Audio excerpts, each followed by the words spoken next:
जय हिंद दोस्तों, welcome to Dhruv D education channel. और चैप्टर चल रहा था climate change and greenhouse effect. तो उससे रिलेटेड जो समरी थी उसकी सारी वो हमने पढ़ ली थी और क्वेश्चंस का डिस्कशन भी कर लिया था।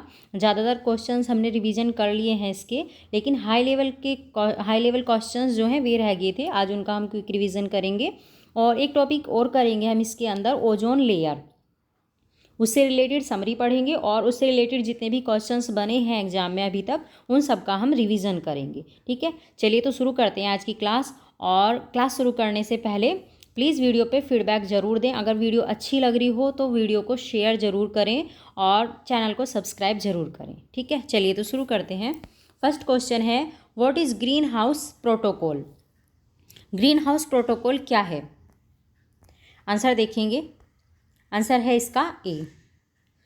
It is an international accounting tool for government and business leaders to understand, quantify and manage greenhouse gas emissions। क्या है ये? एक इंटरनेशनल अकाउंटिंग टूल है गवर्नमेंट के लिए, बिजनेस लीडर्स के लिए, ये समझने के लिए, ये क्वांटिफाई करने के लिए कि ग्रीन हाउस गैसेज जो हैं उनके इमिशन को कैसे मैनेज करना है। ठीक है, the greenhouse gas protocol GHG protocol is the most widely used international accounting tool for government and business leaders to understand, quantify and manage greenhouse gas emission। ठीक है, a decade long partnership between the World Resources Institute and the World Business Council for Sustainable Development, the GHG protocol is working with business, governments and environment groups around the world to build a new generation of credible and effective programs for tackling climate Change. ठीक है, government जो थी और जो environmental groups थे उन्होंने सबने मिलके जो क्लाइमेट चेंज है इसको टैकल करने के लिए प्रोग्राम बनाए हैं, इफेक्टिव प्रोग्राम्स चलाए हैं इन्होंने। So answer A, option A is the correct answer. ठीक है, नेक्स्ट है, कंसिडर द फॉलोइंग स्टेटमेंट। इनको कंसिडर करना है और बताना है इनमें से कौन सा करेक्ट है। तो जो करेक्ट होगा हम आंसर वही देखेंगे। फर्स्ट है, Kyoto protocol came into force in the year 2005। Kyoto protocol जो था वो 2005 में फोर्स में आया था, ये लागू हुआ था। और सेकेंड है, Kyoto protocol primarily deals with reducing overall green house gas emission. ध्यान रखना है, क्योटो जो प्रोटोकॉल है ये किससे रिलेटेड है? तो ये है ग्रीन हाउस इमिशन से रिलेटेड। ठीक है, Kyoto protocol and international agreement under the United Nation Framework Convention on climate Change. ठीक है, इसके अंडर चला हुआ ये एक इंटरनेशनल एग्रीमेंट है। वाज अडोप्टेड ऑन 11 दिसंबर 1997 को अडोप्ट किया गया था क्योटो, जापान के अंदर, और फोर्स में आया था ये 16 फरवरी 2005 को। It was adopted as a binding agreement to reduce green house gas emission to the level of 1990। ठीक है, एक बाइंडिंग एग्रीमेंट है जिसमें ग्रीन हाउस गैस के इमिशन को रिड्यूस करना है। It had provision to reduce by 5.2%। Methane is about 86 times more power as greenhouse than CO2। ठीक है, CO2 जो गैस है, जो ग्रीन हाउस गैस है CO2 उससे 86 टाइम ज़्यादा पावरफुल है कौन? Methane gas. ठीक है, इसलिए सबसे ज़्यादा हार्मफुल है। With reference to the agreement at the UNFCCC meeting in Paris 2015, which of the following statement या आर करेक्ट? तो बताना है कौन सा, जो पेरिस में मीटिंग हुई थी UNFCCC की, तो इसमें से बताना है कौन सा करेक्ट है। उसमें जो भी हुआ था, जो भी एग्रीमेंट हुआ था उससे रिलेटेड, तो आंसर होगा इसका बी। देखते हैं, आंसर है ओनली 2। ठीक है, बी आंसर है इसका, और यही देखेंगे जो करेक्ट है। The agreement aims to limit the green house gas emission so that the rise in average global temperature by the end of this century does not exceed 2 degree Celsius और 1.5 degree Celsius above pre industrial levels. ठीक है, इसमें क्या agreement हुआ था? इसमें यह agreement हुआ था कि इसमें हमें जो ग्लोबल टेम्परेचर है उसको इस सेंचुरी के एंड तक 2 डिग्री सेल्सियस से ज़्यादा नहीं होने देना है, या 1.5 डिग्री सेल्सियस से ऊपर उसको नहीं होने देना है। ठीक है, जिसके अंदर एग्रीमेंट हुआ था। A historic agreement to combat climate change and unleash action and investment toward a low carbon resilient and sustainable future was agreed by 194 nations के द्वारा ये एग्री हुआ था। UNFCCC United Nations Framework Convention on climate Change. ठीक है, इसकी full form जरूर ध्यान रख लेना, क्योंकि एग्जाम में कितनी बार इसकी फुल फॉर्म पूछ चुके हैं। जैसे यहाँ पे फ्रेमवर्क है, फ्रेमवर्क की जगह आपका फॉर्मेट बना देंगे, कुछ भी बना देंगे ऐसा क्वेश्चन कन्फ्यूजन करने के लिए। सो हर वर्ड को फोकस करना है। इन पेरिस 12 दिसंबर 2015 hence statement 1 is not correct. The universal agreement is main aim to keep global temperature rise this century well below to 2 degrees Celsius and to drive efforts to limit the temperature increase even further to 1.5 degrees Celsius above pre-industrial levels. Hence, statement 2 is correct. Government decided that they will work to define a clear roadmap on rising climate finance to $100 billion by 2020. So, statement 3 is not correct. अब है in the context of India's preparation of for climate smart agriculture consider the following statements. ठीक है, India का जो preparation है climate smart agriculture के लिए, तो उसके कंटेक्स्ट में दे रहे हैं कौन से स्टेटमेंट्स इनमें से करेक्ट है। तो करेक्ट है 1, 2 एंड 3, तीनों ही करेक्ट हैं। The climate smart village approach in India is a part of project led by the climate change agriculture and food security CCAFS and international research programme. ठीक है, मतलब ये जो इस क्लाइमेट स्मार्ट विलेज जो है, ये जो प्रोजेक्ट है, ये इनके द्वारा लीड किया गया है। किस किस के द्वारा? क्लाइमेट चेंज के द्वारा, CCAFS के द्वारा और इंटरनेशनल रिसर्च प्रोग्राम के द्वारा। सेकेंड है project CCAFS is carried out under consultative group on international agriculture research headquarter in France. The International Crop Research Institute for the Semi Arid Tropics, ICRISAT बोलते हैं इसको। ICRISAT की full form है the International Crop Research Institute for the Semi Arid tropics in India is one of the CGIAR's research centre. ठीक है, ICRISAT जो है India में पहला मतलब एकमात्र CGIAR का रिसर्च सेंटर है। ठीक है, इनकी फुल फॉर्म जरूर फोकस कर लेना, क्योंकि एनवायरनमेंट इकोलॉजी में फुल फॉर्म इम्पोर्टेंट होती हैं। Raja Pakar is a climate smart village है ये, a part of project led by CGIAR research program on climate change agriculture and food security built on the principles of CSA. This program provides technological, organizational and systematic support to farmers in association with institutions to help them cope with climate change in 36 sites across 20 countries. The governance and management of the CGIAR research program on climate change, agriculture and food security are based on lessons learned by CGIAR headquarter in France. ठीक है, ये जो CCAFS है और CCAFS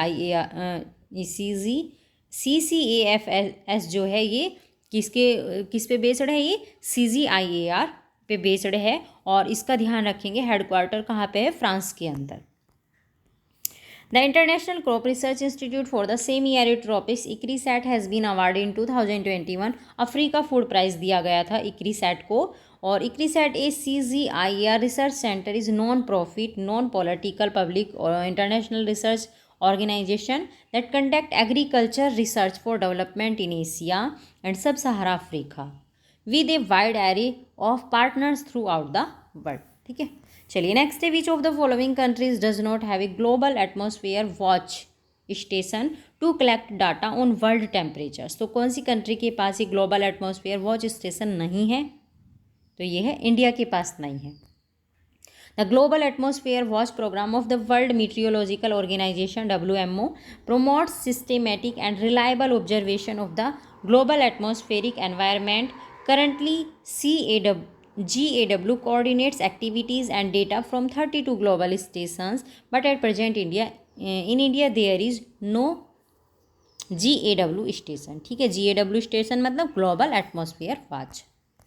which of the following statement is not true about CDM के बारे में देखना है कौन सा करेक्ट नहीं है। तो करेक्ट कौन सा नहीं है? It prohibits developed countries from investing in projects in developing countries. Correct क्या है ये भी देखेंगे।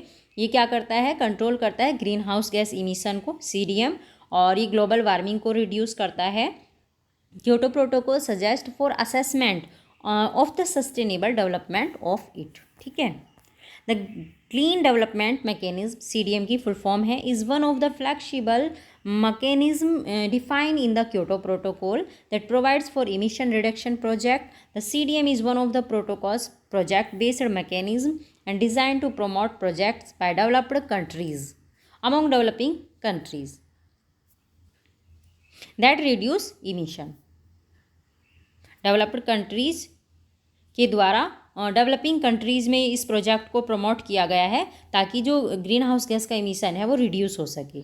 This can help developed countries getting carbon credit, this statement D is incorrect. Next, in the context of CO2 emission and global warming, what is the name of a market driven device under the UNFCCC that allow developing countries to get funds incentives from the developed countries to adopt better technology that reduce greenhouse gas emission? तो इसका answer होगा clean development mechanism. ठीक है, answer हो गया C। Carbon trading is an approach used to control carbon dioxide pollution by providing economic incentives for achieving emissions reductions in the context of CO2 emission and global warming. Clean Development Mechanism CDM is the name of a market driven device under the UNFCCC। ठीक है, इसके under जो UNFCCC है इसके under में एक market driven device है ये CDM that allow developing countries to get funds और incentives from the developed countries. इसमें डेवलप्ड कंट्रीज़ के द्वारा फंड दिया जाता है डेवलपिंग कंट्रीज़ को to adopt better technology that reduce green house gas emission. ठीक है, ताकि वहाँ अच्छी टेक्नोलॉजी आ सके और ग्रीन हाउस गैस का इमिशन हो उनका रिड्यूस हो सके, ग्रीन हाउस गैस का जो इमिशन है उनको कम किया जा सके। Consider the following statement. CDM in respect of carbon credit in one of the Kyoto Protocol mechanism or under CDM the project handled pertain only to the annex first countries। बताना है इनमें से कौन सा करेक्ट है, तो answer हो गया है only one। ठीक है, CDM in respect of carbon credits in one of the Kyoto Protocol mechanism। The clean development mechanism defined in Article 12 of the protocol allow a country with an emission reduction or emission limitation commitment under the Kyoto Protocol to implement an emission reduction project in developing countries. Such project can earn saleable certified emission reduction credit each equivalent to 1 ton of CO2 which can be counted towards meeting Kyoto targets. The CDM was intended meet two objectives। क्या objectives हैं इसके? The assist parties not included in Annex First in achieving sustainable development and in contributing to the ultimate objective of the United Nations Framework Convention on Climate Change, which is to prevent dangerous climate change। और second है to assist parties included in Annex First in achieving compliance with their quantified emission limitation and reduction commitments greenhouse gas emission caps। ठीक है, Annex First parties are the countries listed in Annex First of the treaty. The industrialized countries, non-Annex First parties are the developing countries. This project under the Clean Development Mechanism are related to Annex First से related है ये, और non-Annex First countries दोनों से ही related है CDM। ठीक है, next है Which of the following is not true for India to combat the adverse impact of climate change? इनमें से बताना है कौन सा ट्रू नहीं है। जो क्लाइमेट चेंज का जो एडवर्स इम्पैक्ट पड़ रहा है उसमें देखना है संदर्भ में। तो ये है नोट अटेंड, सी है इसका आंसर। Note attended the 19th meeting of BASIC at Sun City South Africa held recently. Correct क्या है? Establishment of clean development mechanism, investment of 100 crore as an initial corpus under national adaptation fund, ये दोनों correct है और C इसका wrong है। The clean development CDM mechanism is defined in article 12 में है क्योटो प्रोटोकॉल के। It allow a country with an emission reduction और emission limitation commitment under the Kyoto protocol. Annex B party to implement an emission reduction project in developing countries Such projects earn saleable certified emission reduction credits, each equivalent to 1 ton of CO2, which can be counted towards meeting Kyoto targets. The National Adaptation Fund for Climate Change (NAFCC) was established in August 2015 to meet the cost of adaptation to climate change for the state and union territories of India that are particularly vulnerable to the adverse effect of climate change. There is no relation between adverse effect of climate change and not attending the 19th meeting of BASIC at Sun City, South Africa. इससे related नहीं है. Which of the following is not correctly match, इसमें से बताना कौन सा correctly match नहीं है. तो ये है कार्बन ट्रेडिंग मॉन्ट्रियल प्रोटोकॉल, ये करेक्ट मैच नहीं है, बाकी करेक्टली मैच है. फर्स्ट वर्ल्ड क्लाइमेट कॉन्फ्रेंस हुई थी 1979 में. फर्स्ट अर्थ समिट में आया था एजेंडा 21 और अर्थ समिट +5 में आया था, ये आया था 1997 में Earth Summit +5. Carbon trading is related to Kyoto Protocol से रिलेटेड है ये. 10 option D is not correct. Consider the following statement. Statement 1 दे रखा है और स्टेटमेंट 2 और बताना है इसमें से कौन सा करेक्ट है. स्टेटमेंट 1 क्या कह रहा है. The United Nations Capital Development Fund UNCDF and the Arbor Day Foundation have recently recognised Hyderabad as 2023 city of the world.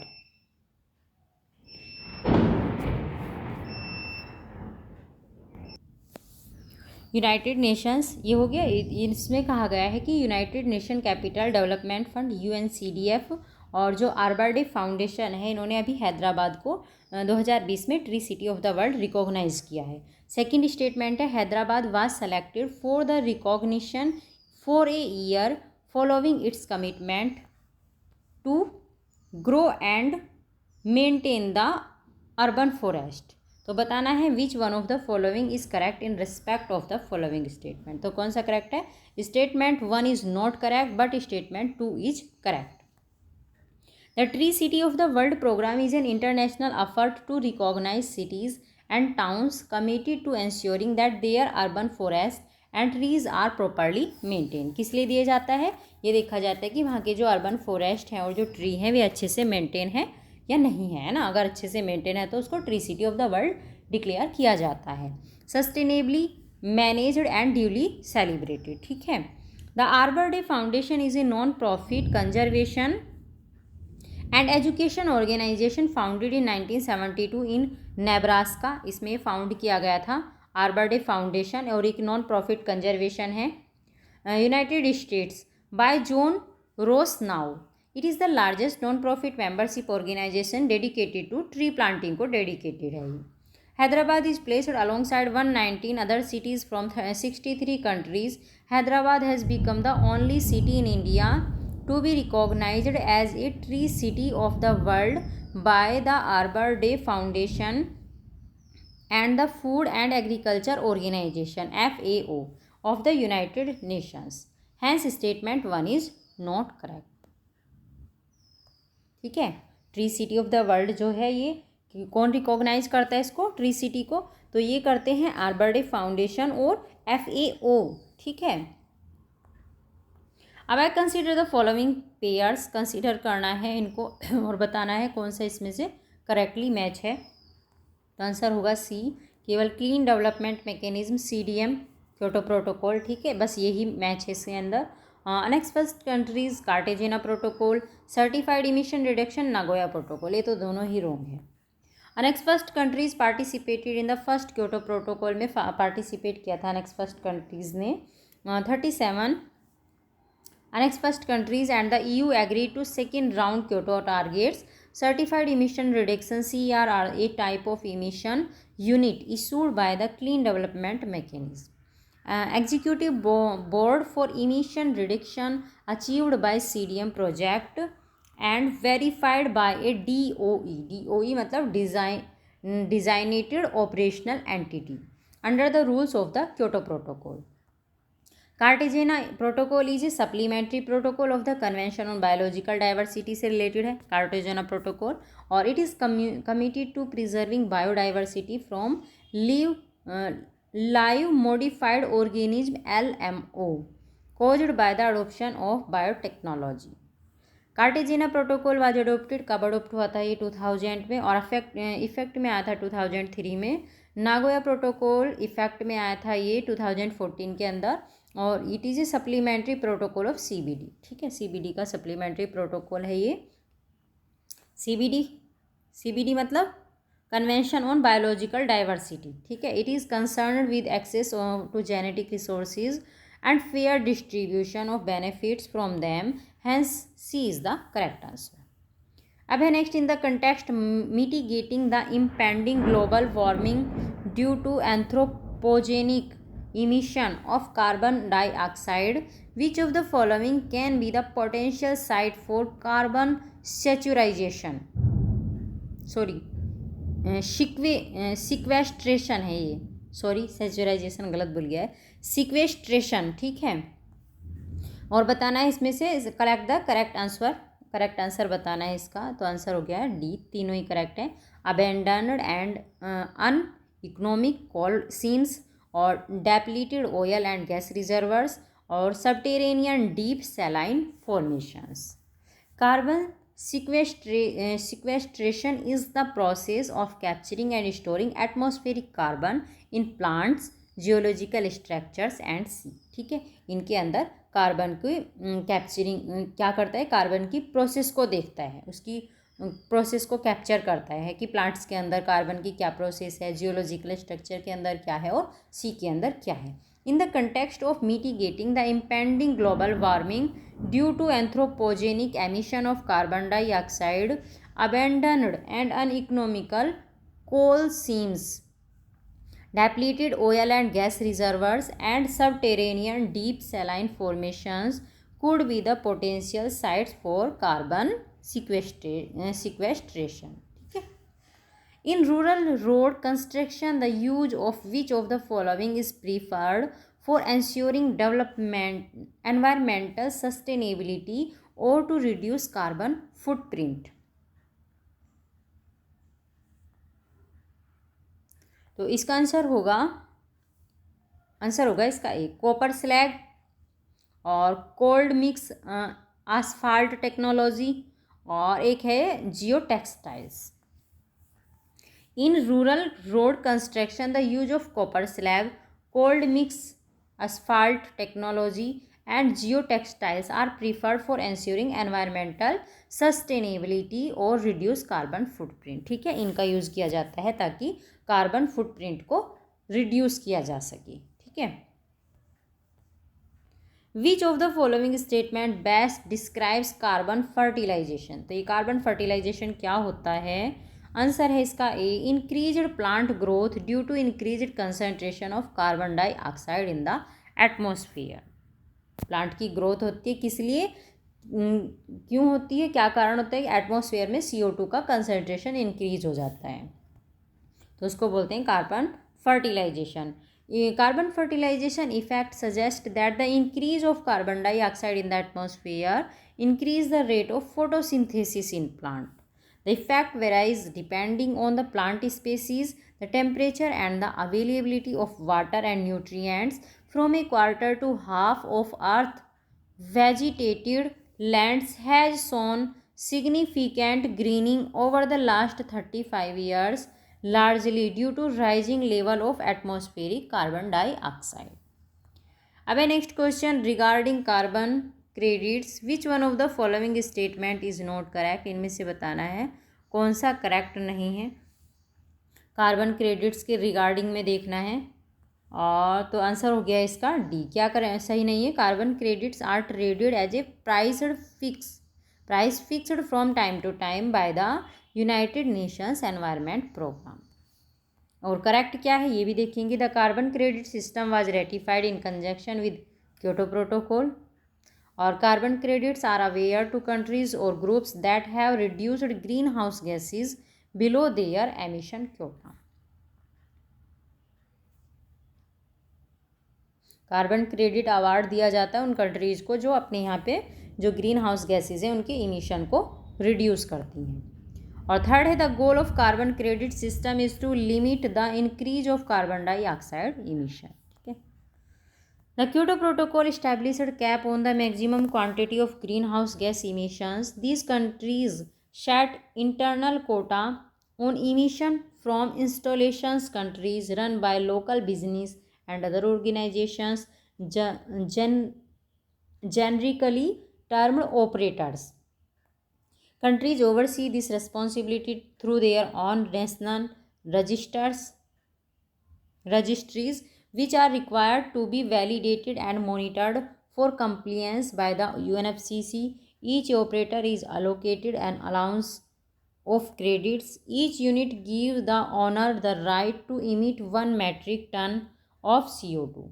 Operators that have not met their quota can sell their unused allowances as carbon credits, while businesses that are about to exceed their quota can buy the extra allowances as credits privately or on the open market. Business alter their decision making to find the most cost effective way of operating under these regulations, either by investing in cleaner business practice or by purchasing credits from another operators with excess capacity.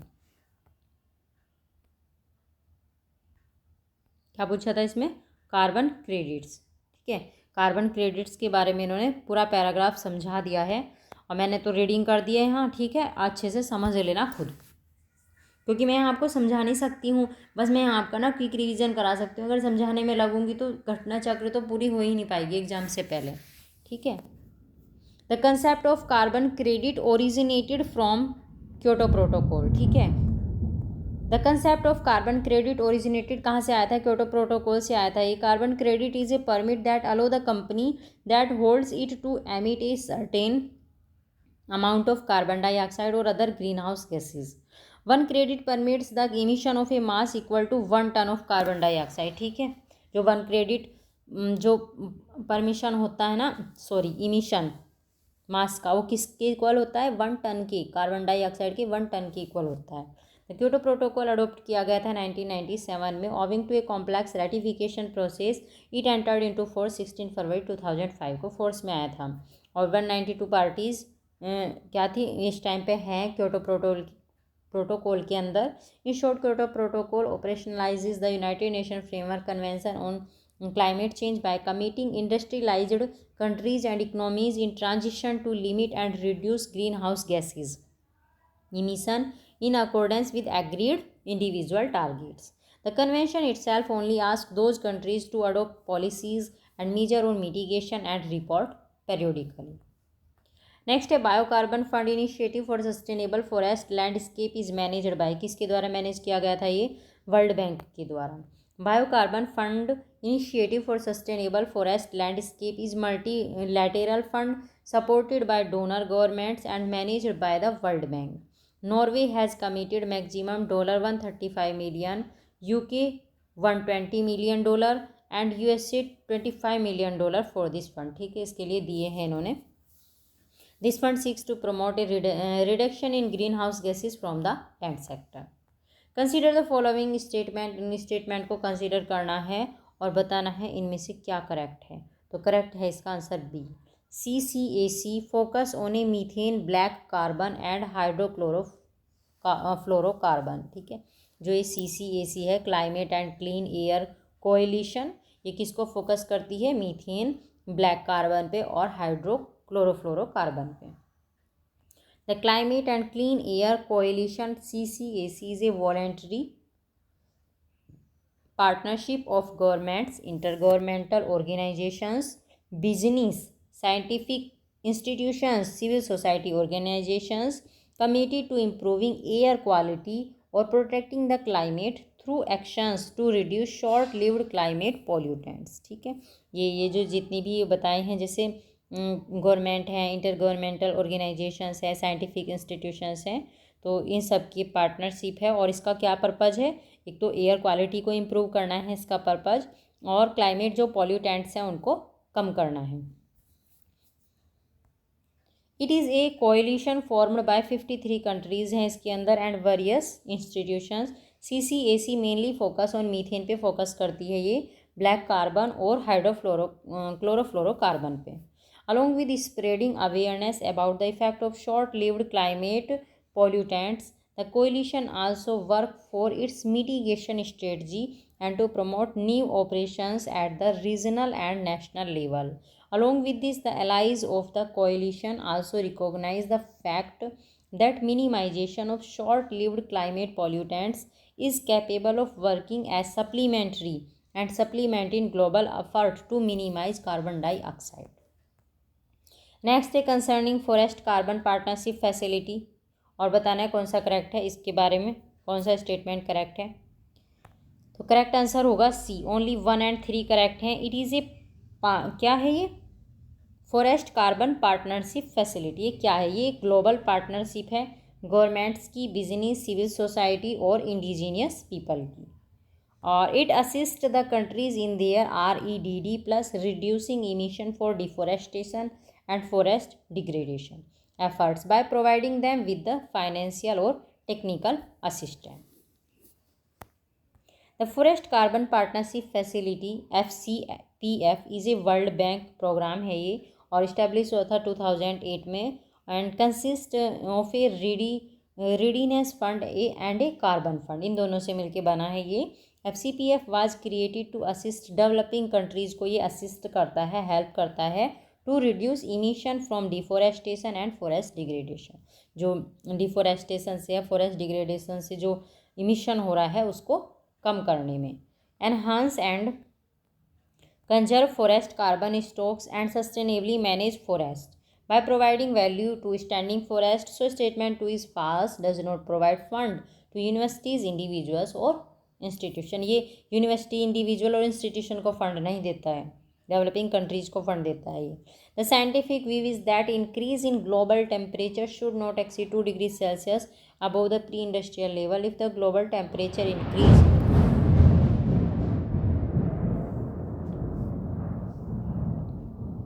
2 degree Celsius above pre-industrial level, if the global temperature increase beyond 3 degree Celsius above the pre-industrial level, what can be possible impact या impacts on the world? अगर 3 degree Celsius से ऊपर हो जाता है temperature तो world पे क्या इम्पैक्ट पड़ेगा? तो आंसर होगा इसका बी। क्या होगा? टेरिस्टेरियल बायोस्फीयर टेंड्स टुवर्ड ए नेट कार्बन श्योर्स, और सेकेंड है wide spread coral mortality will ओकर। According to report of accessing key vulnerabilities and risk from climate change published by International Panel on Climate Change, if the increase in global temperature exceed 2 degrees Celsius above pre-industrial level, then coral mortality will occur around the globe. ठीक है, coral mortality ओकर हो जाएगी पूरे globe के अंदर, और it will also result in the transformation of 1/6 of the earth ecosystem. ये अर्थ का जो इकोसिस्टम है उसके 1/6 पार्ट को क्या कर देगा? ट्रांसफॉर्मेशन कर देगा उसका, and lead to the extinction of 1/4 known species of the earth, और 1/4 स्पेसीज क्या हो जाएंगी? एक्सटिंक्ट हो जाएंगी। If the earth temperature increase more than 3 degrees Celsius, the pre-industrial level, the terrestrial biosphere will head toward a net carbon source. जो terrestrial biosphere है वो क्या हो जाएगा? एक net carbon source में बन जाएगा वो, और 1/5 जो इकोसिस्टम है वो ट्रांसफॉर्म्ड हो जाएगा। This will lead to the extinction of 30% जो है स्पेसीज अर्थ की, वे इससे क्या हो जाएंगी? लुप्त हो जाएंगी। Which of the following represent the average increase in earth temperature during the last century? कितना टेम्परेचर इंक्रीज हुआ है लास्ट सेंचुरी में? तो ये है 0.8 degree Celsius. The average increase in Earth temperature during the last century was 0.8 degree Celsius. Next है without green house effect the average temperature of earth surface would be कितना?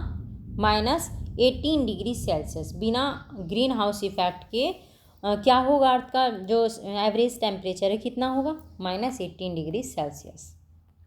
Without green house effect the average temperature of earth surface would be -18 degree Celsius. The main green house gases are methane, carbon dioxide, nitrous oxide, water vapour and ozone. ठीक है, ये green house gases हैं। एक second. Human activities in the recent past caused by the increased concentration of carbon dioxide in the atmosphere, but a lot of it does not remain in the lower atmosphere because of human activity से क्या हुआ, CO2 बढ़ी है atmosphere के अंदर, इन्होंने कहा, लेकिन but a lot of it does not remain in the lower atmosphere, इसमें से ज़्यादातर जो है लोअर एटमॉस्फेयर में नहीं रहती है। क्यों, क्या कारण है उसका? तो आंसर है इसका 2, the photosynthesis by phytoplankton in the ocean, क्योंकि ओशियन में फाइटोप्लैंक्टन के द्वारा फोटोसिंथेसिस किया जाता है। Human activity in the recent past have caused the increased concentration of CO2 in the atmosphere, but a lot of it does not remain in the lower atmosphere because of the photosynthesis by phytoplankton in the oceans and plants on the land, in which carbon dioxide is absorbed। और ये क्या करते हैं, carbon dioxide को absorb कर लेते हैं। ठीक है, नेक्स्ट है, what would happen if phytoplankton of an ocean is completely destroyed from some region. क्या होगा अगर फाइटोप्लैंक्टन जो होंगे वे ओशियन से पूरी तरह डिस्ट्रॉय हो जाएंगे, तो क्या होगा? आंसर होगा A, the ocean as a carbon sink would be adversely affected. एक तो ओशियन जो होंगे बुरी तरह से अफेक्टेड होंगे, और food chain in the ocean would be adversely affected, और उसकी ओशियन की फूड चैन भी बुरी तरह से प्रभावित होगी। If phytoplankton of an ocean is completely destroyed for some reason, then the ocean as a carbon sink would be adversely affected. Phytoplankton, also known as microalgae भी बोलते हैं phytoplankton को, are similar to terrestrial plants से के जैसे ही होते हैं ये, in that they contain chlorophyll and require sunlight to live and grow. Hence, food chain in the ocean would be adversely affected, and it is completely destroyed, then density of ocean water would not decrease drastically. Okay, next question है, which of the following is not related to the astronomical theory of climate change। इसमें से बताना है कौन सी astronomical theory से related नहीं है climate change की। तो ये है सोलर इरेडियंस, बाकी हैं इसेंट्रिसिटी ऑफ अर्थ ऑर्बिट, और ओब्लिक्विटी ऑफ अर्थ रोटेशनल एक्सिस, और precision of equinox. Astronomical theory of climate change was propounded in 1920 by astronomer Milutin Milankovic. It states that the variation is in eccentricity, axial tilt and precession of the earth orbit determines climate pattern। ये सब climate pattern को determine करते हैं on earth through orbital forcing। Hence solar irradiance is not concerned with this theory। ठीक है, solar irradiation इस theory से related नहीं है। नेक्स्ट क्वेश्चन है, who had suggested that shifting earth on its axis is one of the factor responsible for the climatic change. किसने suggest किया था कि जो शिफ्टिंग अर्थ है, अपने एक्सिस पे जो अर्थ शिफ्टिंग हो रही है, और ये एक फैक्टर है, रेस्पॉन्सिबल है ये भी क्लाइमेट चेंज के लिए। तो ये कहा था मिलूटिन मिलानकोविक ने। According to the astronomical theory of climate change, earth movement produce an effect on climate change। ये कह रहे थे कि जो अर्थ का मूवमेंट हो रहा है उसकी वजह से भी क्लाइमेट चेंज हो रहा है। इन 1920 में इन्होंने कहा था एस्ट्रोनॉमिकल थ्योरी में। Serbian geophysicist and astronomer Milutin Milankovic theorized that variation in eccentricity, axial tilt and precession of earth orbit result in cyclical variations in the solar radiation reaching the earth. This orbital forcing influences climate pattern on earth. Next, which of the following are primary causes of climate change? इनमें से बताना कौन सा climate change के लिए primary causes है, मतलब कारण है। तो आंसर है इसका excessive burning fossil fuel.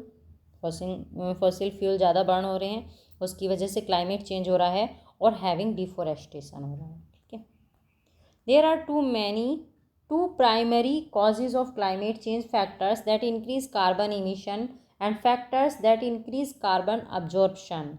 The cause of increase in carbon emission include excessive burning of fossil fuel और exploding number of automobiles driven by oil etc। While the carbon absorption की बात करें तो is declining due to excessive deforestation. ठीक है, excessive deforestation हो रहा है, उसकी वजह से क्या हो रहा है, कार्बन एब्जॉर्प्शन हो रहा है। Therefore carbon concentration are increasing in the atmosphere which is affecting the climate by increasing the greenhouse effect. NASA and other studies do not consider the solar flare as a major cause of climate change. Solar flare climate change के लिए responsible नहीं है, so option B correct है। Which one of the following provides the cryogenic indicator of climate change? तो ये है ice core. Ice core ने provide किया था क्रायोजेनिक इंडिकेटर क्लाइमेट चेंज के लिए। An ice core is a core sample that is typically removed from an ice sheet, most commonly from the polar ice caps of Antarctica, Greenland, or from high mountain glaciers elsewhere. As the ice forms the incremental building of annual layer of snow, lower layers are older than upper, and ice core contain ice formed over a range of years.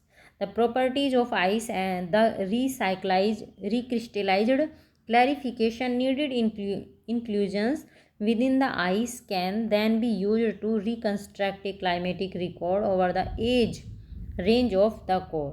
Normally through isotopic analysis, this enables the reconstruction of local temperature record and the history of atmospheric composition.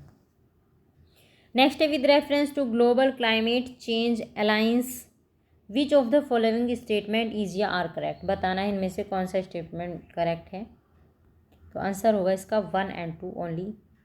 It is an initiative of European Union का initiative है ये Global Climate Change Alliance, और it provide technical and financial support देता है developing countries को to integrate climate change into their development policies and budgets. ठीक है,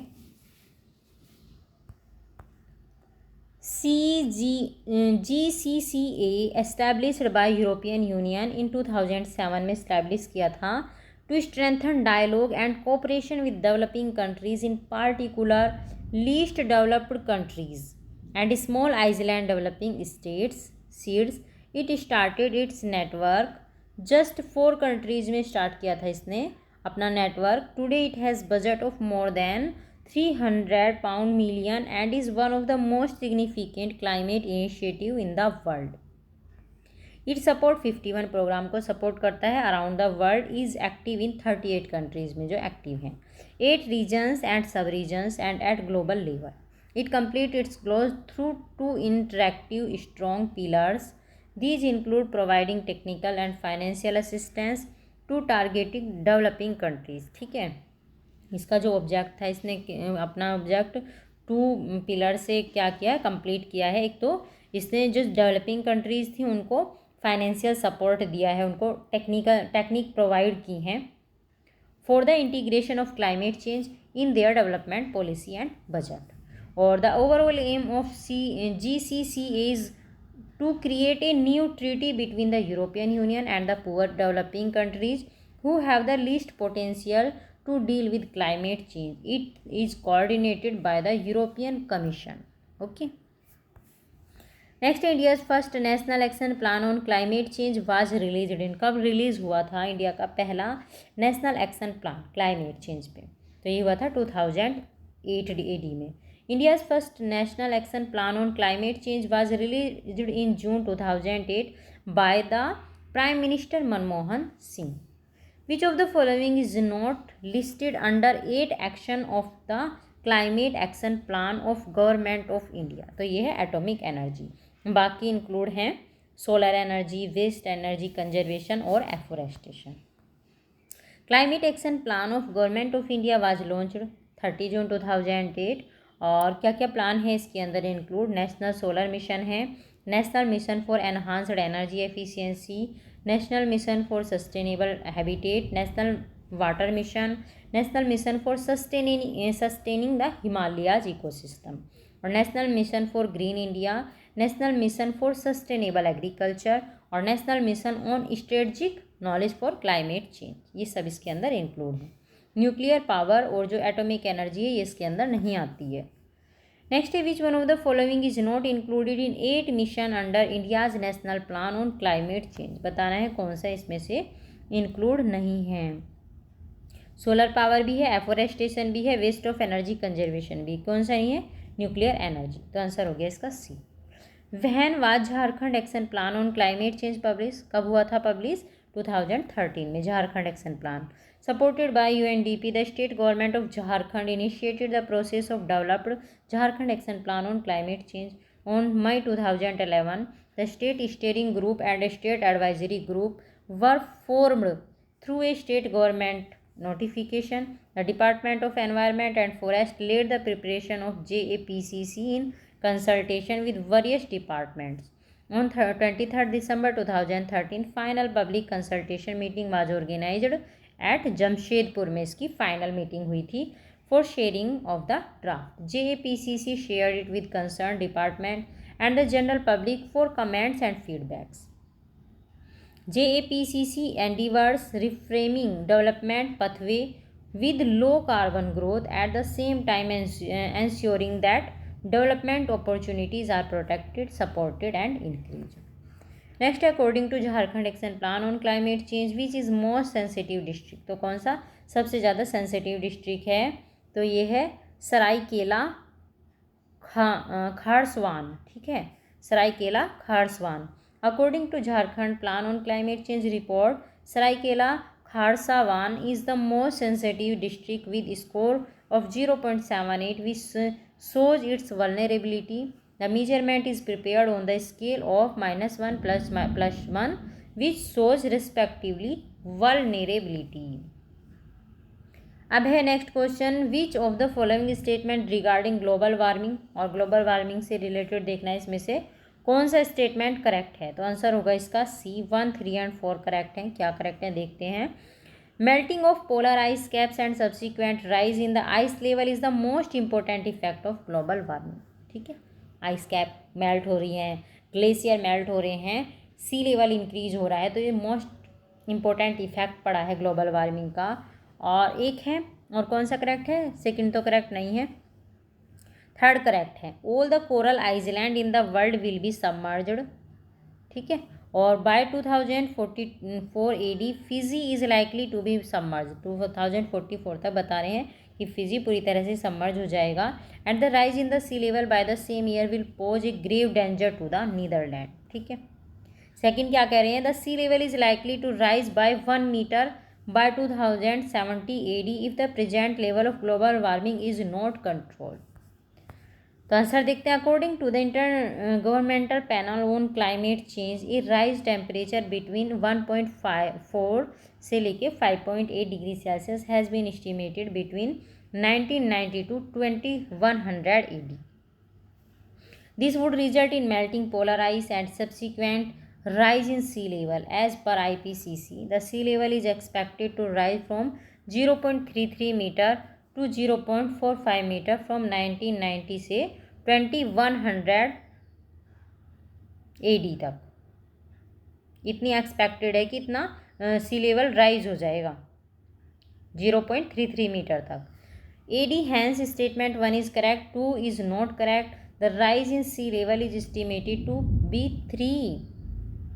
3 mm per metre at Fiji 0.15 metre per year. Hence, by 2044, Fiji is likely to be submerged. Next, which of the following statement are correct about the deposit of methane hydrate? तो कौन सा statement correct है methane hydrate के deposit के बारे में? Answer होगा इसका डी। डी करेक्ट है 1, 2 and 3। Global warming might trigger the release of methane gas from these deposits. ठीक है, और फिर है large deposit of methane hydrate are found in Arctic tundra में और अंडर द सी फ्लोर। यहाँ पे पाया जाता है methane hydrate. Methane in atmosphere oxides to carbon dioxide after a decade और 2। Methane hydrate is a crystalline solid है ये which contains a methane molecule surrounded by water molecule. Methane hydrate usually exist in form of ice. Ice की form में ये क्या करती है, exist करती है। Global warming might trigger the release of methane gas from these deposits, ठीक है। Large deposit of methane hydrate have been found in Arctic tundra और under the sea floor. Methane is relatively short lived in the atmosphere. It oxides in atmosphere into carbon dioxide, ये oxide हो जाती है CO2 में after a decade और 2। It also contributes into greenhouse effect on the earth. Hence option D is the correct answer. Next, a scientist of Manchester University recently suggested controlling global warming by cloud brightening over the Pacific Ocean through geoengineering. Which of the following substance is used for this? तो answer होगा इसका sea water. Scientists of Manchester University have suggested using sea water for creating brightening cloud for maximum reflection of sun rays. This will help control global warming. Consider the following agriculture practices, or in the context of global climate change, which of the above helps in carbon sequestration या storage in the soil? तो answer है इसका C, contour bounding और relay cropping और zero tillage, ये सब help करेंगे carbon sequestration में। Any method which help the soil to retain more organic matter so that it may work as an effective carbon sink would be helpful in carbon sequestration और storage. Contour bounding is one of the extensively used soil and water conservation technique in several rainfed areas. Contour bounding is a mechanical measure which minimise the soil erosion, ठीक है, ये soil erosion को कम करता है क्या, contour bounding process जो है। Relay cropping means that a new crop is planted और sown before the previous one is harvested, ठीक है, पहले जो क्रॉप लगाई थी उसकी जगह इस बार नई क्रॉप लगाना, इसको बोलते हैं relay cropping. This can provide advantage for both crop as one of them may provide nitrogen, shade, support और मे डिस्करेज पेस्ट, ठीक है। The obvious benefit of relay cropping is soil conservation, इससे soil conservation भी होगा और soil के अंदर जो मतलब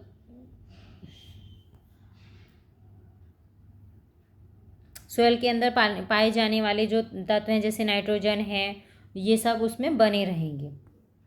The zero tillage is also based on the premise of soil conservation. The basis premise is to minimize the disturbance of the soil, leading to an increase in retention of water, nutrients and topsoil itself. Zero tillage has carbon sequestration potential through storage of soil organic matter in the soil of crop fields. Thus, all three help in carbon sequestration. Next, the United Nations Framework Convention Climate Change is an international treaty drawn at, कब हुई थी ये treaty?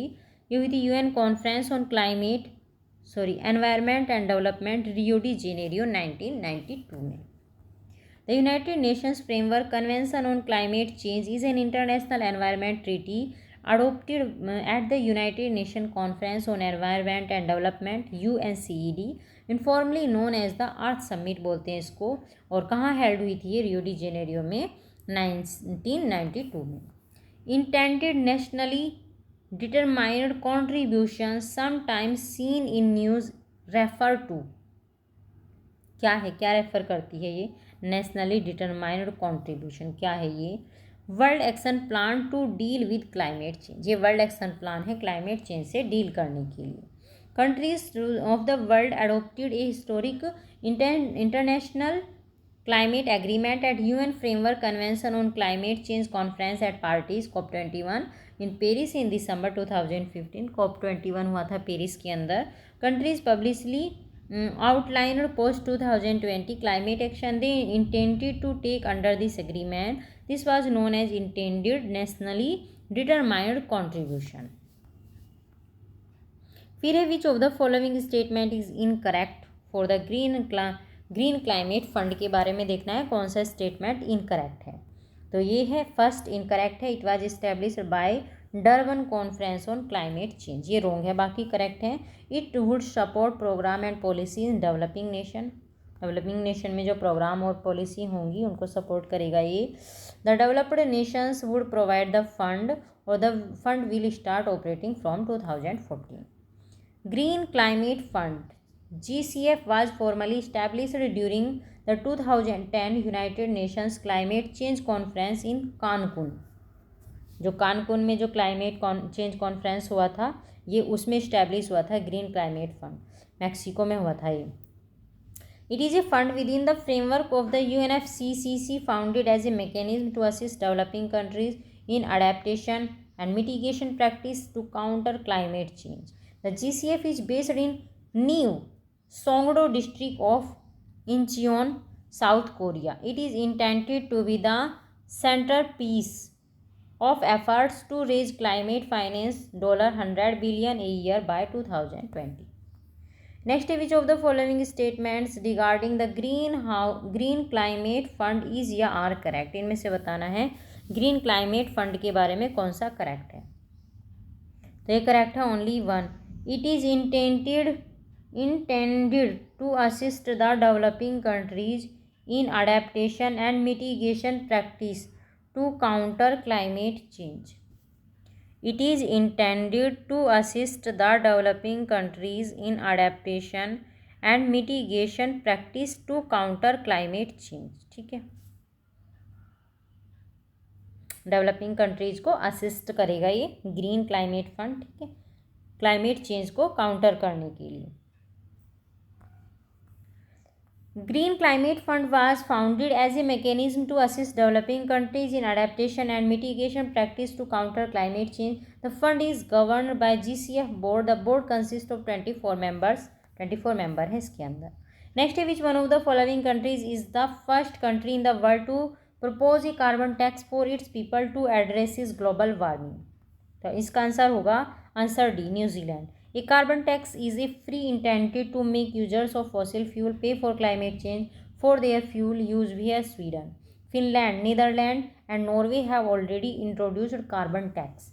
New Zealand in 2005 introduced for the first time a carbon tax to address global warming. पहली बार लगाया था ये New Zealand ने. With reference to Deep Carbon Observatory DCO, which of the following statement is या correct? बताना है DCO के बारे में कौन सा स्टेटमेंट करेक्ट है. तो आंसर होगा इसका सी, दोनों ही करेक्ट है. It is a global research program है ये to outreach role of carbon on earth, और it conduct field observation of deep microbial ecosystem. The deep carbon observatory is a global community more than 1000 scientist on a 10-year quest to understand the quantities, movement, forms and origin of carbon in the earth. ये earth में carbon की movement को, origin को, forms को, quantities को, इस सबको समझने की कोशिश कर रहे हैं सब. From 2009 to 2019 DCO science was categorised into following 4 broad theme based communities: extreme physics and chemistry, dedicated to improving our understanding of the physical and chemical behaviour of carbon at extreme conditions as found in the deep interior of earth and other planets. Reservoirs and fluxes, dedicated to identifying deep carbon reservoirs, determining how carbon move among these reservoirs, and assessing Earth's total carbon budget. Deep energy, dedicated to understanding the volume and rate of abiogenic hydrocarbons and other organic species in crust and mantle through the geological time. Deep life, dedicated to assessing the nature and extent of the deep microbial and viral biosphere. Next, due to their extensive rice cultivation, some regions may be contributing to global warming. To what possible region या regions is या are this attributable? Answer हो गया इसका C, दोनों ही correct हैं. The anaerobic conditions associated with rice cultivation, anaerobic condition rice cultivation से related है.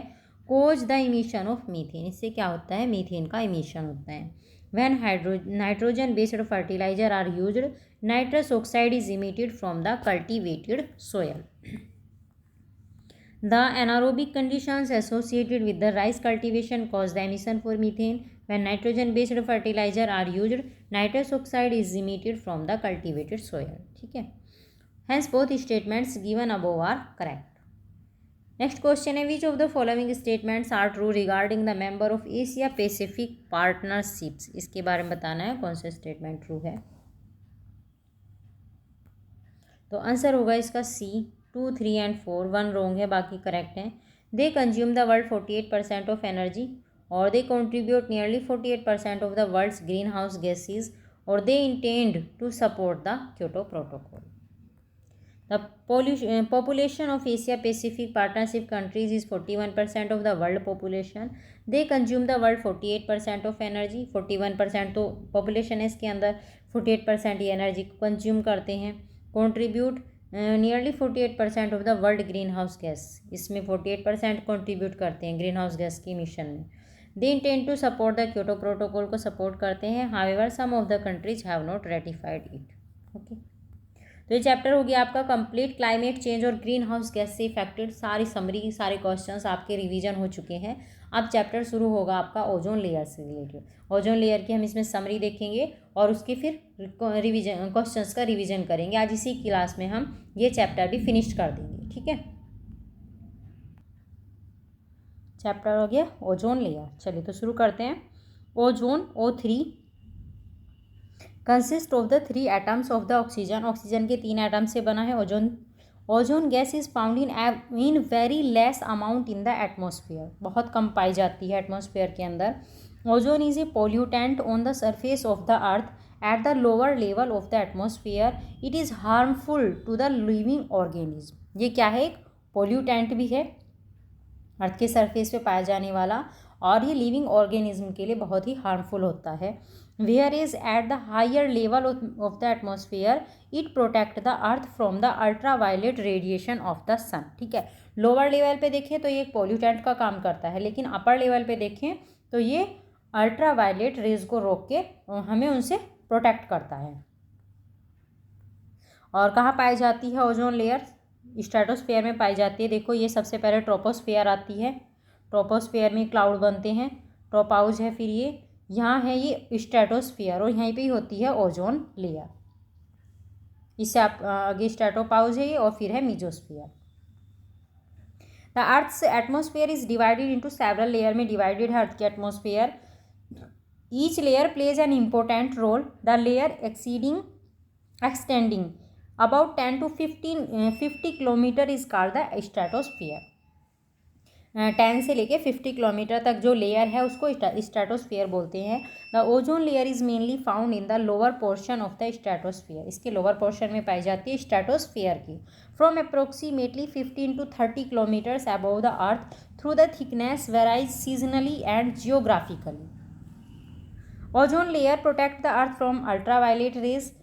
10% of the ozone layer is found in the troposphere and 90% in the stratosphere. 10% troposphere में मिलेगी, 90% stratosphere में मिलेगी. The lowest region on the atmosphere is called troposphere. The thickness of the troposphere is maximum at the equator. equator पे सबसे ज़्यादा होती है troposphere की thickness. Deepest in the tropic up to 18 to 20 kilometer and shallowest near the polar region. The ozone layer in the stratosphere is naturally regulated by nitrogen oxide. इसके द्वारा regulate होती है ये. और the thickness of the ozone layer varies seasonally varies करती है इसकी thickness. Its thickness is highest during spring season में तो highest होती है, और rainy season में lowest होती है. The measuring unit of ozone layer is Dobson unit है. इसको मेजर करने की जो इकाई है the DU is equal to 0.01 millimetre thickness of pure ozone at 0 degree Celsius temperature and 1 atm pressure.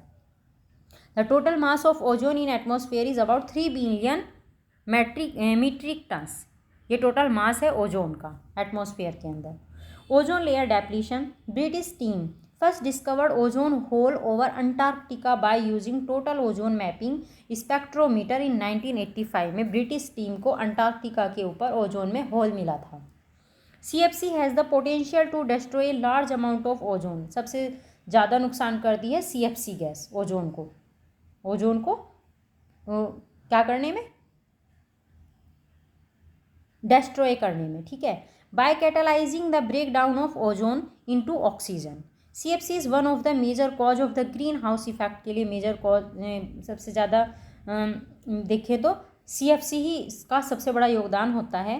Chlorofluorocarbon is a compound of man made compound है ये, manmade chemical का, विच इज़ नॉन टॉक्सिक और non flammable और colourless and odorless and easily converted to the fluid. It is a highly stable compound and can sustain in atmosphere for 80 to 100 years तक ये atmosphere में रह सकता है.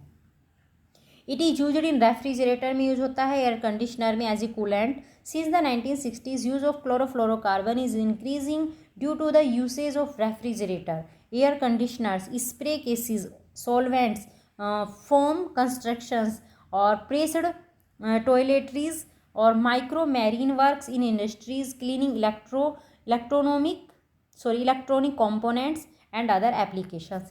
इन सब में क्लोरोफ्लोरोकार्बन का यूज़ किया जाता है. अब ये क्या है, डेप्लीशन है ओजोन लेयर का बाय क्लोरोफ्लोरोकार्बन. ये ओजोन लेयर का डेप्लीशन किया जा रहा है. इस पिक्चर्स को देख लेंगे, ठीक है, ध्यान से.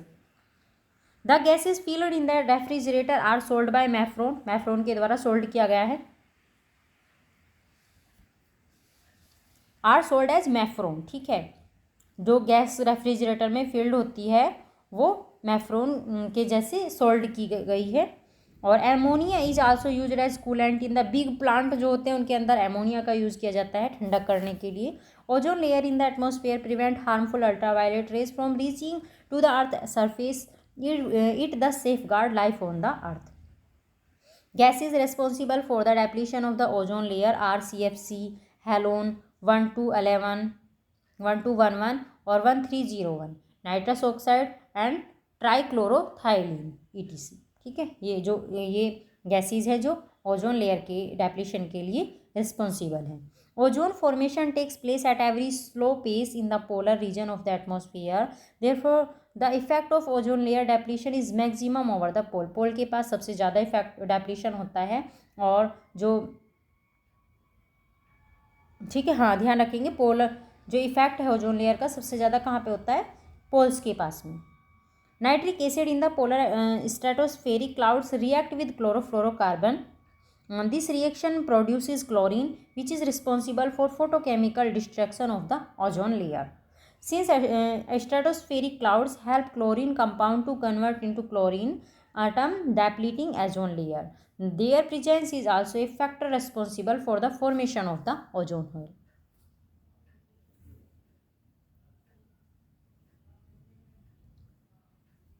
अब है measures for the preservation of the ozone layer. क्या इसके प्रिजर्वेशन के लिए क्या मेजर्स हैं. A research team by GW Kent Moore from the university of Toronto Canada discovered ozone hole over the Tibetan plateau in 2005. The scientist have discovered the presence of excess ozone around Tibetan plateau. Ozone level were low over the center of Tibetan plateau and concentrated ring of ozone sites around the plateau. Ozone is a highly volatile gas है. ये at high concentrations it can cause coughing, chest pain और damage to the lungs. ठीक है, इतनी harmful gas है कि ये तुम्हारे लंग्स को भी डैमेज कर सकती है, चेस्ट पेन भी कर सकती है, कफिंग भी कर सकती है. The Montreal protocol on substance that deplete the ozone layer is an international treaty designed for the protection of the ozone layer. ध्यान रखेंगे, मॉन्ट्रियल प्रोटोकॉल किससे रिलेटेड है, ओजोन लेयर के प्रोटेक्शन से. By phasing out the production of various substances that are responsible for ozone depletion, chlorofluorocarbons, halogens, carbon tetrachloride are main ozone depleting substance. ये सारे क्या है, ये ओजोन depleting substance है. It is a protocol to the Vienna Convention for the protection of the ozone layer by phasing out the production or the use of substance such as chlorofluorocarbon etc. They are responsible for ozone depletion. The Montreal protocol कब sign हुआ था, 1987 में, और force में आए थे 1989 में, 1 जनवरी 1989 को. The United Nations international day for the preservation of the ozone layer is observed 16 September every year. ठीक है, 16 सितंबर को ओजोन डे मनाया जाता है. International day of the preservation of the ozone layer was celebrated on 16 September 2020 with the theme ozone for life, 35 years of ozone layer protection. ठीक है, यहाँ पे आप 2020 का देख लेंगे और कमेंट बॉक्स में डाउन कर देंगे. जो 2020 में जो ओजोन डे मनाया गया है ना, उसकी थीम आपको कमेंट बॉक्स में लिख के बतानी है. Effect of ozone layer depletion. The depletion of ozone layer has a very wide impact on the earth. Harmful ultraviolet radiation coming from the sun causes skin cancer हो जाता है. जो ultraviolet radiation होती है वे हमारे लिए harmful होती हैं. DNA may have a genetic mutation if the ultraviolet radiation from the sun are absorbed by the skin for long time. क्या हो जाता है? genetic mutation भी हो जाता है. The absorption of ultraviolet radiations by the skin in larger amount can cause skin cancer भी हो जाता है. Ultraviolet B effect of radiation, hindrance of the growth of plant की growth को hindrance करता है, ये रोकता है और skin cancer हो सकता है इससे. Cataracts और sunburn और weakening of the immune system, harmful to leaves, genetic defects, gene mutation, ये सारे इसके बता दिए हैं कि अल्ट्रावायलेट रेज से हमें क्या क्या दिक्कतें होती हैं, क्यों हार्मफुल है वो, क्या इम्पैक्ट है. ठीक है. Harmful effect of ultraviolet B radiation on the organism. The ultraviolet rays of the sun is divided into 3 regions में डिवाइड होती है ये. अल्ट्रावायलेट ए जो 315 से 400 nm, अल्ट्रावायलेट बी 280 से 315 nm और अल्ट्रावायलेट सी 100 से 280 nm. Over exposure to ultraviolet A and ultraviolet B radiation not only cause sunburn but also some forms of skin cancer. ठीक है. जो अल्ट्रावायलेट रे और बी हैं ये सनबर्न के लिए और स्किन कैंसर के लिए जिम्मेदार होती हैं. Ultraviolet C is also very harmful but ultraviolet C is blocked by diatomic oxygen और by ozone in the atmosphere. That is why they can't reach that earth surface. ठीक है. Ozone layer blocks high wavelength ultraviolet light from the sun by 93% to 99%, which are harmful to the living beings on the earth. ठीक है. ये ultraviolet जो wavelength होती हैं उनकी सन से निकलती हैं जो उनकी 93 से 99% तक उनको क्या करती हैं, ब्लॉक करती हैं. Ozone is a poisonous gas है. ओजोन इज कॉज्ड डायरेक्ट और immediate harm to the lungs के लिए बहुत हार्मफुल है and entire respiratory system. It is harmful to biological life on the surface of the earth. In the absence of ozone layer the sun's ultraviolet rays will cause excessive damage to biological life on the earth. So ozone layer is most useful for us. Okay. अब आगे question, ये तो हमने देख ली थी summary. अब करेंगे questions का रिवीजन फटाफट. फर्स्ट क्वेश्चन है place where ozone layer is primarily found. कहाँ पे फाउंड की गई थी सबसे पहले? ये ट्रोपोस्फियर, स्ट्रेटोस्फियर. 10% है ट्रोपोस्फियर में, तो 90% स्ट्रेटोस्फियर के अंदर ही है. That the earth atmosphere is divided into several layers and each layer plays an important role. The layer extending about 10 to 50 km is called the stratosphere. The ozone layer is mainly found in the lower portion of the stratosphere from approximately 15 to 30 km above the earth. Through the thickness varies seasonally and geographically. The ozone layer protects the earth from the ultraviolet rays. 10% of ozone layer is found in troposphere और 90% होती है stratosphere के अंदर.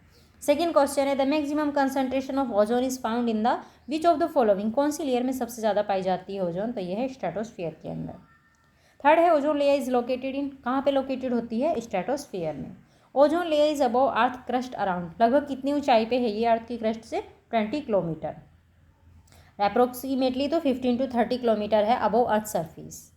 The ozone layer is found in mainly इन. कहाँ पे found होती है ये? स्ट्रेटोस्फियर के अंदर. फिर है which is lowest layer of the atmosphere. Lowest layer कौन सी है? तो ये है troposphere. The lowest region in the atmosphere is called troposphere. The thickness of the troposphere is maximum at the equator. Equator पे थिकनेस मैक्सिमम होती है troposphere की. And deepest in the tropic up to 18 to 20 kilometer and shallowest near the polar region. Tropics में deepest होती है, polar region पे shallowest होती है. After this come to the stratosphere, mesosphere, thermosphere, exosphere respectively. पहले क्या आता है? ट्रोपोस्फियर, फिर स्ट्रेटोस्फियर, उसके बाद मीजोस्फियर, फिर थर्मोस्फियर आता है. ठीक है. और उसके बाद एक्जोस्फियर. एक तरह से ये क्या होता है, इसका क्रम होता है. सबसे पहले ट्रोपोस्फियर, फिर स्ट्रेटोस्फियर, फिर आता है मीजोस्फियर और फिर आता है थर्मोस्फियर. उसके बाद सबसे लास्ट में आता है एक्जोस्फियर. ठीक है. Next which of the following is not true about chlorofluorocarbon. के बारे में कौन सा ट्रू नहीं है? It is not responsible for the green house effect. लेकिन जबकि सबसे बड़ा कारक जो है, कारण जो है वो क्लोरोफ्लोरोकार्बन ही है ग्रीन हाउस इफेक्ट का. It is use as refrigerant में इसका यूज़ किया जाता है, सही है। It is responsible for reducing ozone in the atmosphere, stratosphere में ये ओजोन को रिड्यूस करने में भी रिस्पॉन्सिबल है। और it is inactive in the lower atmosphere में इनएक्टिव होती है। तो तीनों करेक्ट हैं, करेक्ट कौन सा नहीं है, बी। आंसर तो इसका बी हो गया है, सॉरी, ठीक है ना। ए को समझना मत, ए करेक्ट है, मतलब स्टेटमेंट करेक्ट है, बी नोट करेक्ट है, और उन्होंने आंसर में पूछा है not true. Chlorofluorocarbon is an organic compound है that contains carbon, chlorine, fluorine. One of the elements that make CFC is chlorine. Under certain conditions this chlorine has the potential to destroy a large amount of ozone, hence it is one of the major cause of greenhouse effect. Next है which is responsible for ozone hole के लिए कौन responsible है, तो ये है CFC। The radiation that is absorbed by ozone present in the atmosphere is, तो ये होती हैं ultraviolet radiation. Ozone is a molecule formed by 3 atoms of oxygen while O2 which we normally refer to as oxygen is essential for all aerobic forms of life. Ozone is a deadly poison. However, at the higher level of the atmosphere, ozone performs an essential functions. It shields the surface of the earth from ultraviolet radiation from the sun. This radiation is highly damaging to organisms and is known to cause skin cancer in human beings. Next है ultraviolet radiation from sunlight causes the reaction that produce which of the following, तो ये है ozone 3। Stratospheric ozone is formed naturally by chemical reactions involving solar ultraviolet radiation and oxygen molecules. Ozone protects the biosphere from, किससे protect करती है ये, ultraviolet rays से। Ozone layer in atmosphere क्या करती है, provide safety to life on earth from ultraviolet radiations. Ozone layer is useful to humanity because क्यों useful है, it prevents sun's ultraviolet rays from reaching the earth, अर्थ पे ultraviolet rays को जाने से रोकती है। नेक्स्ट है the ozone layer of atmospheric absorb, क्या एब्जॉर्ब करती है ये, अल्ट्रावायलेट रेज को। नेक्स्ट क्वेश्चन है harmful ultraviolet radiations coming from the sun can cause, brain cancer हो सकता है इससे, नहीं sorry brain skin cancer, skin cancer हो सकता है। The ultraviolet radiation from the sun can cause skin cancer. Exposure to ultraviolet rays for a long time can cause genetic mutation which can cause skin cancer. The ultraviolet rays of the sun are categorised as ultraviolet A, ultraviolet B, ultraviolet C. First 2 types of ultraviolet rays are harmful to the skin. Ultraviolet A और B जो हैं skin के लिए बहुत harmful होती हैं, और ultraviolet C is extremely dangerous, however it does not reach the earth surface. ठीक है, अल्ट्रावायलेट सी भी बहुत डेंजरस होती है, लेकिन ये अर्थ के सरफेस तक नहीं पहुंच पाती है। अब है next question, ozone layer preservation day is celebrated on, कब सेलिब्रेट करते हैं इसको, 16 सितंबर को। In 1994 UN general assembly declared 16 सितंबर as the international day for the preservation of ozone layer, commemorating the date of the signing of the Montreal Protocol or substance that depleted the ozone layer in 1987। Climate से related ही class चल रही है और बाहर मौसम भी इतना ऐसा हो रहा है, बिल्कुल बारिश हो रही है बहुत तेज़ एकदम। सब क्लाइमेट चेंज का कमाल है ना, नहीं तो इन दिनों ऐसी बारिश नहीं होती है ना। The international day for preservation of ozone layer is observed on, तो ये है 16 सितंबर। 16 सितंबर is observed as international day for preservation of ozone layer. The theme of world ozone day 2020 is ozone for life, 35 years of ozone layer protection. अब आपको theme ध्यान रखनी है 2022 की। World ozone day is celebrated on, कब celebrate करते हैं, 16 सितंबर को। World ozone day is celebrated on 16 सितंबर। फिर है the ozone hole is caused by, किसका क्या कारण है ओजोन होल का, तो ये है chlorofluorocarbon. CFC are released into atmosphere. These gases through several chemical reactions cause the ozone molecules to break down, reducing ozone's ultraviolet radiation absorbing capacity. Next, which one of the following gases is responsible for the decrement in the ozone layer, तो ये है chlorofluorocarbon. Which of the following gas is responsible for the depletion of ozone layer, तो ये है CFC। Next question है the pollutants causing maximum damage to the ozone layer, कौन सा pollutant सबसे ज़्यादा मतलब ओजोन लेयर को डैमेज करता है। तो ये है CFC, chlorofluorocarbon. The presence of which of the following degrades ozone from ozonosphere. तो ये है chlorofluorocarbon. Next question, which of the following is not responsible for the depletion. कौन सा रिस्पॉन्सिबल नहीं है ओजोन लेयर के डेप्लीशन के लिए। तो ये है methyl chloroform used as a solvent, ये नहीं है। बाकी CFC12 is used in refrigerator, ये भी जिम्मेदार है। और halon 1211 used in fire fighting, ये भी रिस्पॉन्सिबल है डेप्लीशन के लिए ओजोन के। और नाइट्रस ऑक्साइड भी। The ozone layer in the atmosphere prevent harmful ultraviolet rays from reaching the earth surface, it thus safeguards life on earth.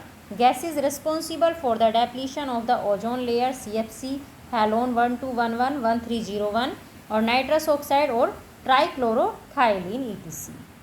Next, among the following greenhouse gases which does not cause ozone depletion in the troposphere.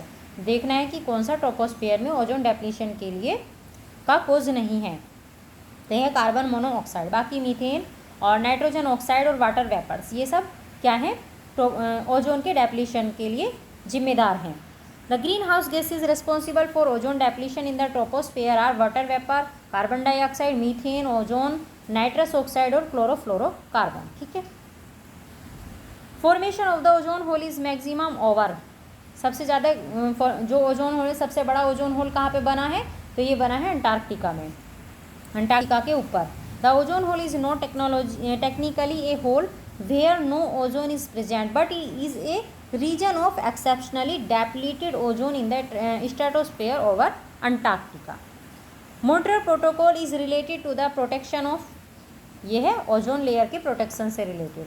Montreal Protocol on substance that deplete the ozone layer, a protocol to the Vienna Convention for the protection of ozone layer, is an international treaty designed to protect the ozone layer by phasing out the production of numerous substances that are responsible for ozone depletion. It came into force 1st January 1989. अब है next क्वेश्चन, the Montreal protocol किससे related है। तो ये है to protect the ozone layer depletion. Montreal protocol is related to, किससे related है, क्लोरोफ्लोरोकार्बन से रिलेटेड है।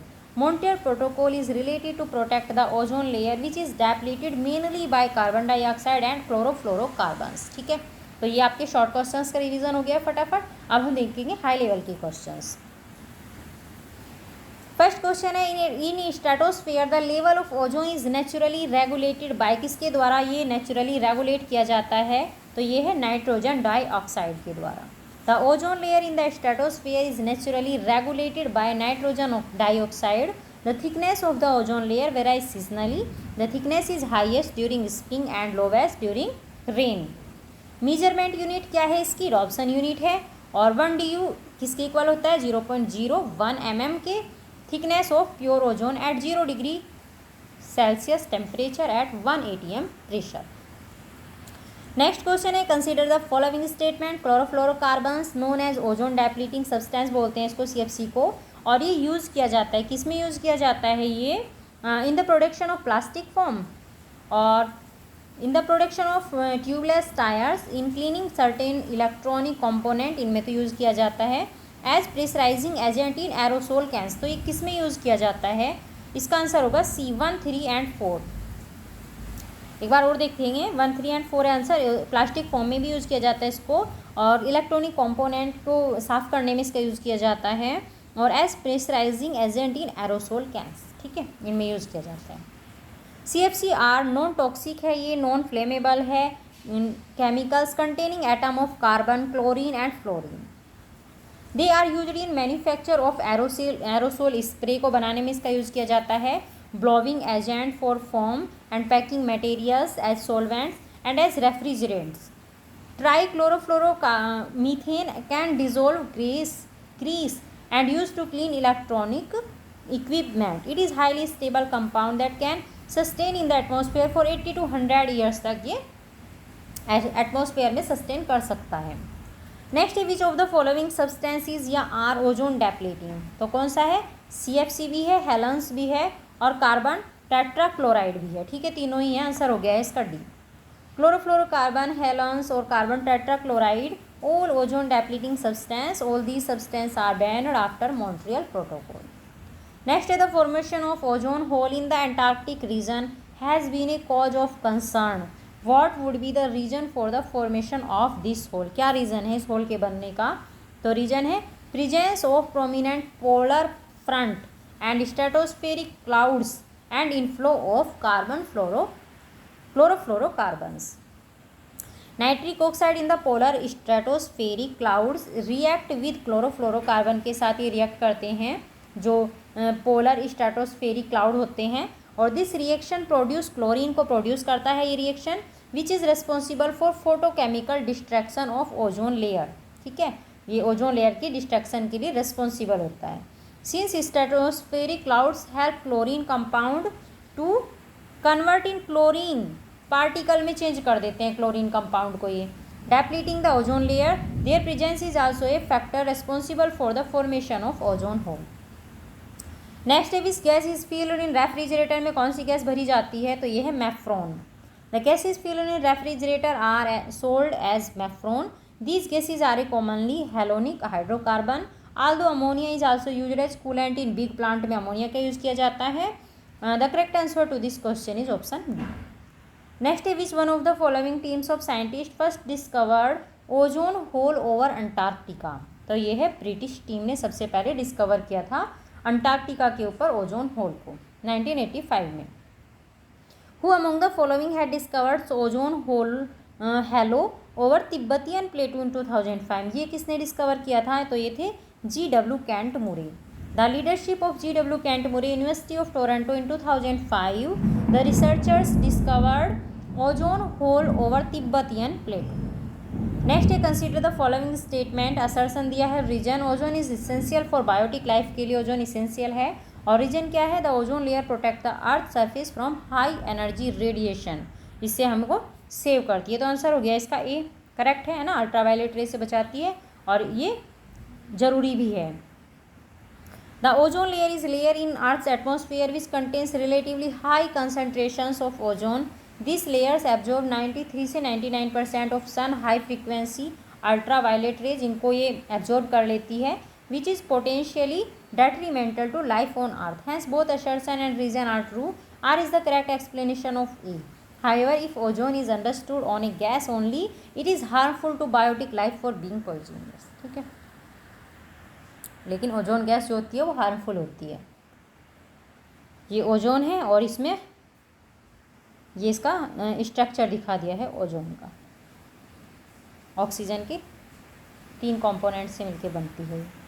नेक्स्ट है which of the following is not correctly match. इसमें से बताना कौन सा करेक्टली मैच नहीं है. ओजोन CFC करेक्ट है. एसिड रेन नाइट्रिक एसिड है इसके लिए जिम्मेदार, रॉन्ग है ये. रॉकेट फ्यूल कैरोसिन ऑयल ये भी करेक्ट है. Green house effect carbon dioxide ये भी करेक्ट है. ठीक है, बस इसका आंसर हो गया B. Chlorofluorocarbon is the main cause of ozone depletion. Sulphur dioxide and oxide of nitrogen cause acid rain. ठीक है, एसिड रेन क्यों होती है? सल्फर डाइऑक्साइड के कारण और नाइट्रोजन के ऑक्साइड्स के कारण. नाइट्रिक एसिड का रोल नहीं होता है एसिड रेन होने में. Rocket fuel is highly refined kerosene, और carbon dioxide is the second largest cause of green house effect after water vapour. ठीक है, वाटर वेपर के बाद CO2 सबसे ज़्यादा इफेक्ट करता है ग्रीन हाउस गैस को. ग्रीन हाउस गैसेज में के लिए सबसे ज़्यादा रिस्पॉन्सिबल है. नेक्स्ट है which one of the following is associated with the issue of control and phasing out of the use of ozone depleting substances. तो ये है answer Montreal protocol.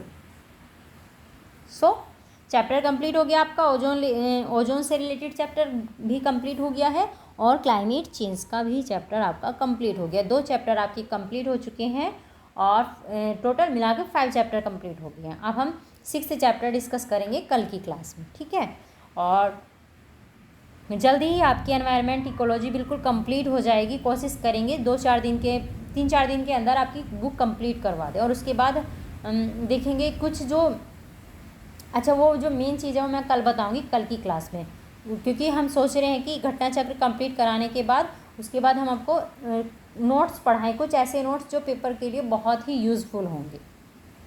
PCS exam से पहले अगर आप इनको पढ़ लोगे तो 100% आपका एग्ज़ाम निकल जाएगा. ठीक है, ऐसे नोट्स पढ़ाएंगे हम उसके बाद आपको. ठीक है, चलिए thank you so much watching this video.